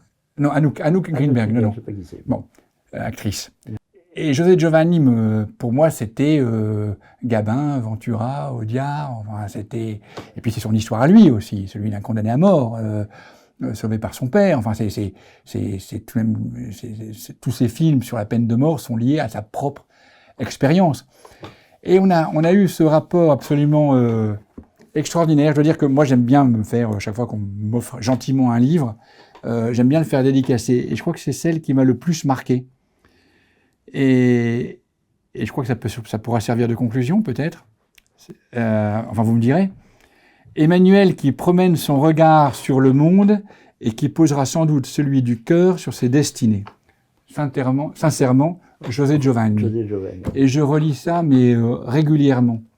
Parce que je vous ai parlé de liberté, mais il faut du cœur aussi. Et c'est ça la vie, c'est s'exposer à des rencontres et s'exposer à des hasards. Et pour ça, il faut sortir de chez soi. Vous êtes vraiment un exemple. Et je dois dire que l'amitié que vous me portez me touche beaucoup. À mesure que je vous connais mieux, parce qu'on se connaît petit à petit, je suis assez ébloui de ce que l'on peut faire d'une vie. Et c'est encore une fois exemplaire. Et je vous en... Votre estime m'honore, vous le savez. Donc, à bientôt. Merci je crois beaucoup que vous avez à vous. encore des choses à nous dire. On pourrait parler de l'Ukraine, on pourrait parler de 500 000 choses, tellement votre vie est riche. Et je vous remercie en tous les cas. Merci beaucoup pour les témoignages assez bouleversants, assez étonnants que vous nous avez apportés. Merci Emmanuel. Merci. Merci Paul-Marie Couteau. Merci.